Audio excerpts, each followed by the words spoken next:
안녕하세요. 음악 커뮤니케이터 가치입니다. 기념비적인 일이 일어났는데요. 바로 유나의 사건의 지평선이 멜론 스트리밍 차트 탑100에서 1위를 하게 되었습니다. 한 2주 전 정도였나요? 그 전부터 이제 추이를 보면은 지금쯤 1위를 할 것은 이미 예상이 되었었는데요. 이게 굉장히 상징적인 게 이런 밴드 사운드의 곡이 스트리밍 차트 1위를 한 것이 아마 처음 아닐까요? 발라드 밴드도 아니고 이런 그냥 밴드 사운드 곡이. 그리고 윤하님도 히트곡을 굉장히 많이 가지고 있지만 1위를 한 것은 처음일 것 같아요. 이게 이제까지 역주행 조작 의심을 받는 다른 곡들은 어떤 조작에 미끼가 되는 영상이 반응을 얻자마자 그냥 곧바로 차트에 들어와서 상위권을 차지했던 것과 달리 이번 곡은 역주행 시작이 되었던 대학교 축제 영상, 그런 것들이 반응을 얻은 뒤에 차근차근 시간이 걸려서 지금 순위까지 올라왔거든요. 그래서 진짜 역주행의 교과서라고 불릴 만한 곡이 될 것 같은데요. 이 곡은 작년 말에 나온 정규 6집 앨범에 신곡 3개를 포함해서 올해 3월에 재발매를 한 6집 리패키치의 타이틀곡이었고요. 제가 이 앨범은 이제 발매가 되자마자 방송에서 여러 번 얘기를 했거든요. 이런 같은 시대를 살면서 저보다 훨씬 뛰어난 뮤지션 유나님이 나와 같은 생각을 하고 있고 그것을 또 너무 훌륭하게 실현시켰다는 점에서 굉장히 감격스럽다고도 말을 했어요. 그래서 오늘 이 앨범에 대한 얘기를 좀 해보려고 하는데, 이 곡이 일본 노래와 비슷하다는 말이 많이 나오고 있어요. 이게 사실 제가 처음에 그 3월달에 4월달에 이 곡을 소개했을 때부터 저한테는 질문이 많았고, 제가 그 이후에 표절 얘기를 하니까 제 라이브 방송에서는 몇 번 질문이 와서 대답을 했었어요. 근데 그때는 뭐 굳이 문제가 될 정도도 아닌데 긁어부스럼 만들고 싶지 않아서 영상에는 포함을 안 시켰었는데, 이번에 1위가 되고 또 그런 얘기들도 많이 나오기 때문에 한번 해보려고 하는데요. 바로 일본의 현재 굉장히 대세 밴드, 인기 밴드죠. 오피셜 히게단지즘의 프리텐더라는 곡과 이 곡이 비슷하다는 얘기가 나오고 있어요.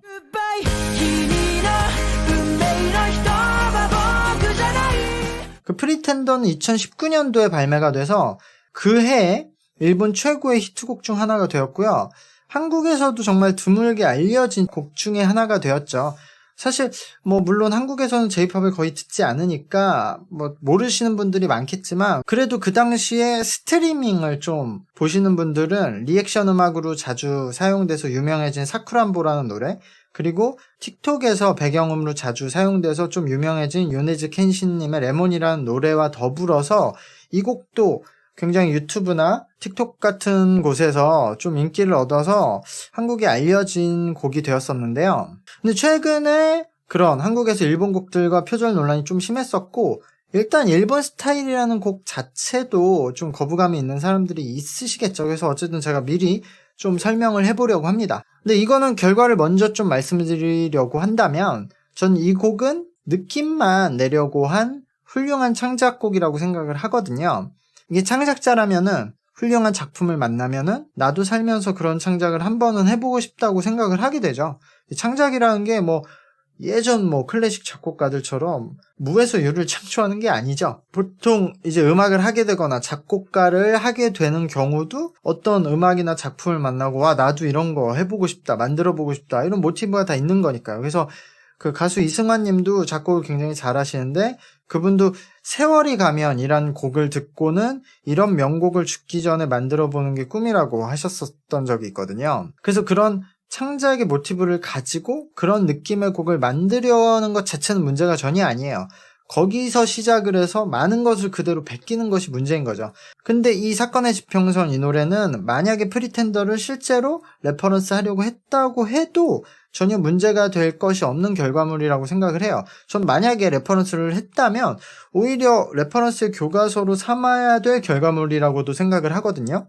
왜냐하면 이것은 정말 최소한의 특징만 비슷하게 가져와서 완전 새로운 곡을 만든 거라고 생각을 하거든요. 사건의 지평선이 프리텐더와 비슷한 느낌이 나는 가장 큰 이유는 시작 부분의 일렉 소리의 영향이 가장 크다고 생각을 해요. 프리텐더는 일렉 기타의 아르페지오 패턴의 사운드와 후렴구의 멜로디 패턴이 곡의 색깔을 결정하는 핵심 아이디어들 중에 중요한 부분이라고 생각을 하거든요.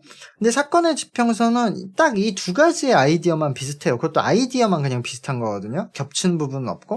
사건의 지평선도 시작 부분에서 일렉 기타의 아르페지오가 나오고 일단 이펙트 톤이 좀 비슷하긴 하죠. 그리고 나서 후렴구에서 상행과 하행 패턴의 흐름이 이제 프리텐더와 비슷하게 진행이 되거든요. 먼저 이 두 곡의 장르가 같은 상황에서 곡의 색깔을 결정하는 핵심 아이디어도 비슷한 부분이 있으니까 이것이야말로 이런 장르의 유사성에 속하게 되는 거라고 생각을 해요. 근데 이 두 노래는 레퍼런스를 했다고 하더라도 저는 의도적으로 따라하기를 배제한 모습이 보인다고 생각을 해요. 보통 어떤 곡의 느낌을 내고 싶을 때 그 곡의 핵심 아이디어를 차용하는 것과 함께 보통 적어도 전체적인 곡의 리듬은 가져와요. 전체적인 곡의 리듬과 그 호흡이 다르면 다른 부분들이 같아도 같은 느낌이 나지 않는 경우가 많거든요. 그래서 레퍼런스를 한 곡들을 들어보면은 곡의 리듬이나 특히 마디의 배열에 큰 차이가 없어요. 근데 이 노래는 딱 시작하는 그 악기의 톤과 후렴구의 진행 패턴만, 전체적인 패턴만 비슷할 뿐 그 외에는 비슷한 것이 없어요. 그냥 리듬도 호흡도 마디도 다르고 멜로디가 같은 부분도 하나도 없거든요. 이게 시작하는 부분은 아르페지오 패턴이 비슷하게 들리는 것은 아르페지오 패턴 자체가 그 패턴이 정해져 있어서 같은 코드에서는 거의 비슷하게 나오거든요. 근데 두 곡의 코드 진행도 같지는 않아요. 근데 시작하는 코드가 A 코드 계열로 시작하기 때문에 딱 시작하는 부분의 그 아르페지오 마디 부분만 비슷하고 그 외에는 다른 코드들이 진행되기 때문에 이제 달라지는 거라고 생각하시면 될 것 같아요.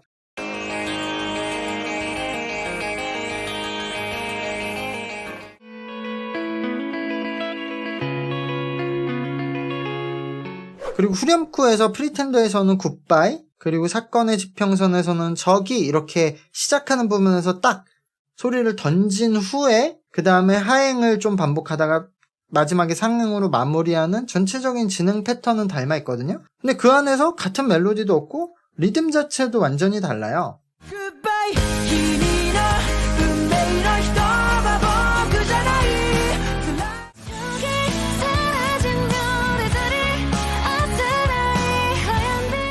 그러니까 애초에 이 노래의 전개도 그냥 시작하는 아르페지오 부분만 좀 비슷하게 시작을 하고 전체적인 진행 흐름만 비슷할 뿐 전개 방식도 다 다르거든요. 좀 자세히 보면 사건의 지평선은 벌스 1에서 차분히 시작해서 벌스 2로 가서 분위기를 오히려 더 차분하게 다운시켰다가 벌스 3엔 이제 후렴구로 진행이 돼서 거기서 이제 전체 악기들을 모두 구성해서 하이라이트를 만드는 구성으로 가거든요.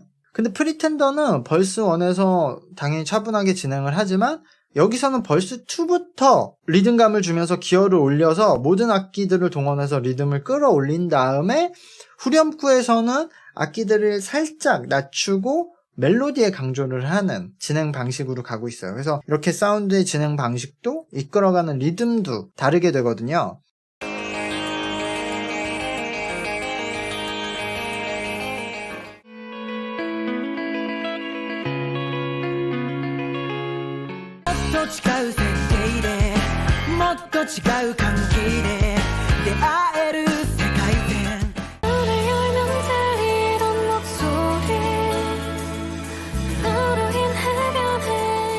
그리고 두 곡의 마디 진행도 다르고요. 그래서 이 곡은 장르의 유사성이라고 하면서 뭐 특별한 장르 그런 유사성을 보일 만한 장르가 아니거나 아니면은 멜로디나 막 여러 가지를 그냥 복사해서 가져온 다른 논란의 곡들과 다르게 복사 붙여넣기가 하나도 없는 진짜 그냥 장르의 유사성에 속하는 곡이라고 생각을 하는 겁니다. 그래도 이런 장르의 곡에 프리텐더가 최근에 워낙 히트를 했었고 그리고 프리텐더에서 쓰인 그런 아이디어와 사건의 지평선의 아이디어가 좀 비슷하기 때문에 저는 이 곡이 프리텐더를 모티브한 곡이라고는 생각을 해요.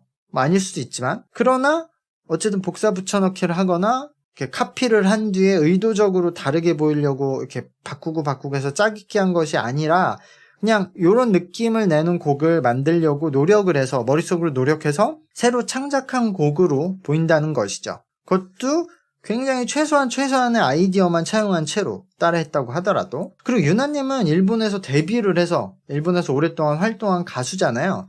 일본 음악의 영향을 많이 받았을 것이 당연하고 그게 잘못된 것도 아니죠. 저만 해도 어떤 아이디어를 낼 때 많은 부분에 일본 영향을 받으니까요. 환경상 그럴 수밖에 없죠. 근데 일본을 그냥 따라한다는 것 자체로도 기분 나빠하시는 사람들이 있을 거예요. 근데 뭐 그렇게 생각하실 수는 있는데 저는 그런 따라하는 방식에 문제가 없다면 그냥 일본 음악에서 영감을 받거나 모티브를 삼은 것 자체로 특별히 기분 나빠할 필요는 없다고 생각을 해요. 어떤 나라의 음악에서도 영감을 받을 수 있고요. 유나님은 일본에서 음악을 한 사람인데 뭐 미국이나 다른 나라에서 음악을 한 사람들은 그 나라에서 영향을 받겠죠. 저도 제가 제 음악을 한다면 일본의 영향을 가장 많이 받을 거거든요. 근데 제가 특별히 일본이라는 나라를 따라하려고 일본을 선택한 것이 아니라 그냥 제 경험과 환경상 일본 음악을 잘 알고 있고, 근데 일본은 외국이잖아요. 그러니까 국내와 좀 다른 점들이 있으니까 내가 잘 알고 있는 방식인데, 그리고 이거 좋은 방식인데 국내에는 드문 방식이라고 한다면은 그것을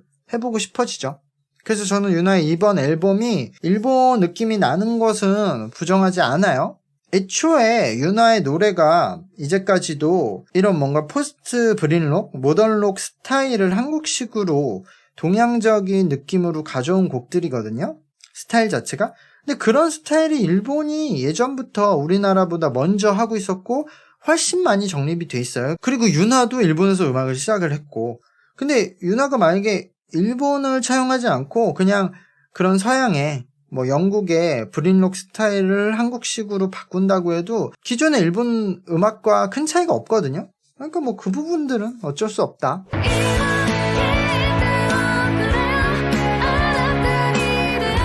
제 생각에는 어쨌든 유나님이 일본 음악을 굉장히 잘 알잖아요. 그러니까 일본의 여러 가지 포인트를 제대로 레퍼런스를 했다고 생각을 해요.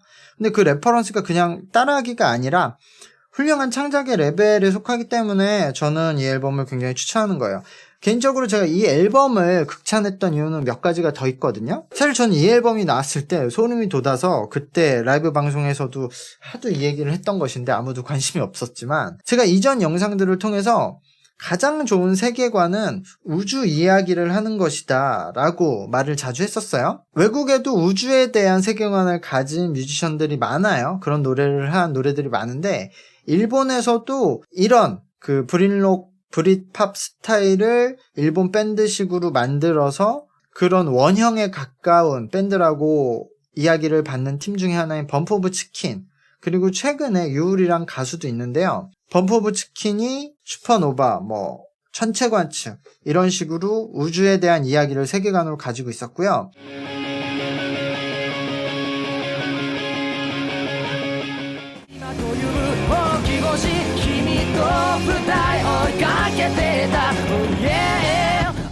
특히 작년에 나온 유리의 베텔기우스라는 곡이 있는데 그거는 오리온 자리의 별의 이름이에요. 베텔기우스가.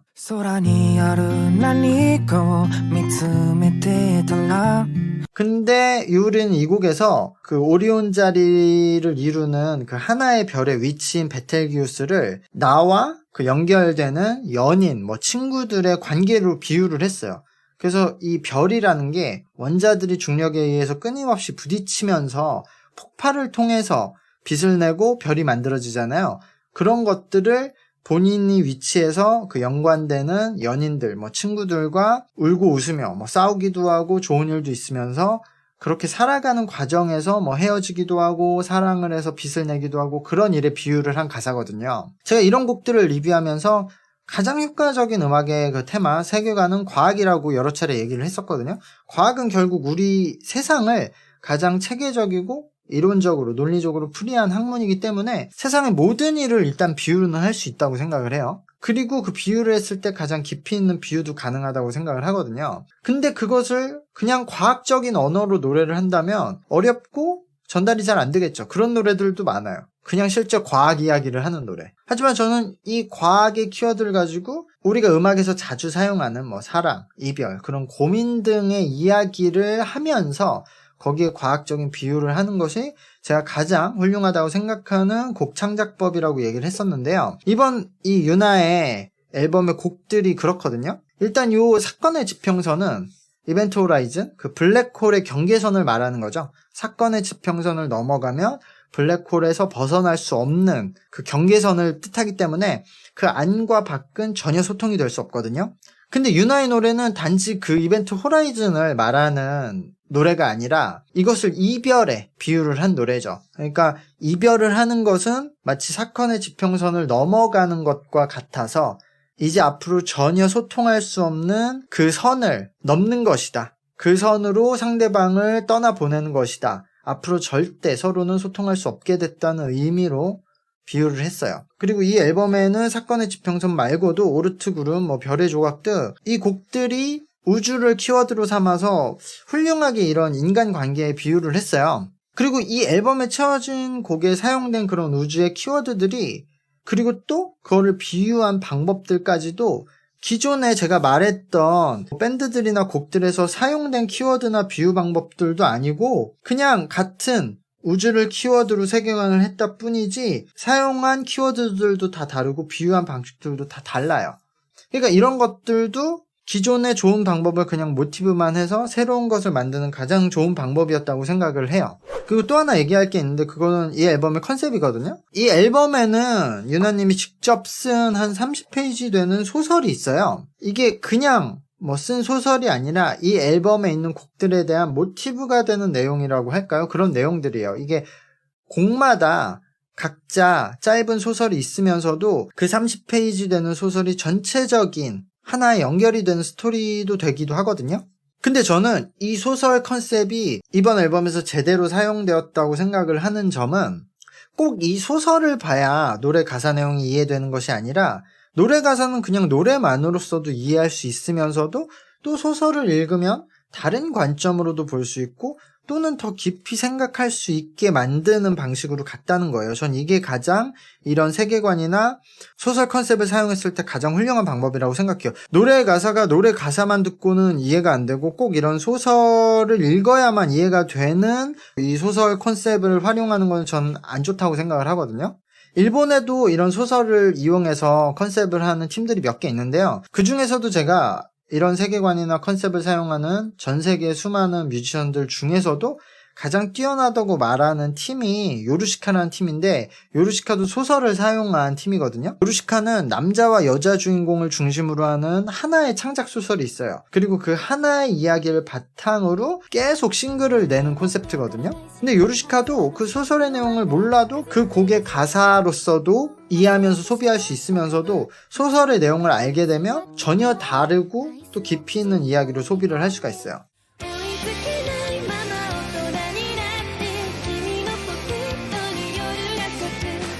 근데 여기서도 마찬가지인 게 유나가 그렇다고 그럼 기존의 소설 컨셉을 사용했던 팀에 소설을 이용하는 방식을 아예 그대로 가져왔다거나 아니면은 그들이 썼던 키워드들을 사용했던 건 아니거든요. 이것도 마찬가지로 아이디어의 출발은 모티브를 삼을 수도 있었겠지만 그 안에 내용과 설정은 다 새로 만들었다는 점이죠. 근데 약간 아쉬운 점은 소설의 내용이 약간 딥하다는 점들이 있어요. 아마 가사의 내용이 되게 쉽게 풀이가 됐기 때문에 소설은 조금 더 깊은 내용으로 전개가 된 것 같아요.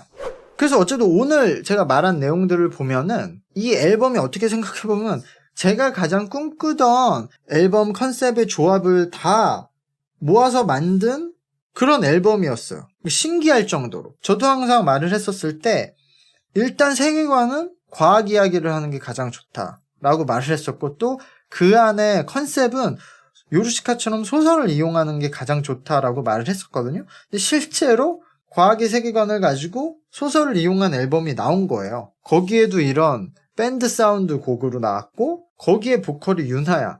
그러면은 아주 최상위 조합이 나온 거죠. 그러니까 제가 이 앨범을 안 좋아할 수 없었다. 근데 아이러니하게도 사실 좀 진지하게 생각을 해보면 이렇게 좋은 아이디어들을 다 합쳐서 그 결과물도 굉장히 훌륭하게 뽑아낸 앨범이 사실 발매 후에는 큰 반응을 얻지 못하다가 그런 라이브의 영상의 힘으로 인기를 얻게 되었는데요. 그러니까 그렇게 생각하면은 요 좋은 아이디어를 합쳐서 훌륭하게 결과물을 냈지만 그 힘으로는 반응을 못 얻은 거예요. 그러니까 역시 아이디어들이나 아무리 좋은 결과물을 냈어도 그것만으로는 전달이 되기 힘든 시대다 라는 것도 느꼈고요. 요즘 그런 쇼폼 영상에서 인기를 얻으면 진짜 예상할 수 없는 포인트에서 인기를 얻게 되고 예상할 수 없을 만큼 인기를 얻게 되기도 한다. 그런 것도 이번에 다시 한번 생각하게 되었습니다. 어쨌든 아무리 그렇다고 해도 이런 스타일의 곡이 스트리밍에서 지금 1위가 된다는 점에서 세월이 많이 변했음을 감지하거든요. 말 그대로 이런 스타일 곡이 1위가 된 게 한국에서 처음일 테니까 예전보다 이런 스타일, 그러니까 일본 스타일의 곡들이 유튜브와 틱톡 등에서 그나마 익숙해졌기 때문에 가능한 일이 아닐까라고 생각을 해요. 제가 예전에 한국에서 역대급으로 일본 음악에 친숙한 세대가 오지 않나 그런 얘기를 했었는데 그 영향이 있지 않을까라고 생각을 하고요. 저는 어쨌든 이 사건의 지평선, 이 곡은 물론이고 이 앨범의 다양한 장점이 사람들에게 널리 알려졌음 하는 바람이 있고요. 그런 바람으로 오늘 영상을 마치도록 하겠습니다. 감사합니다. 안녕.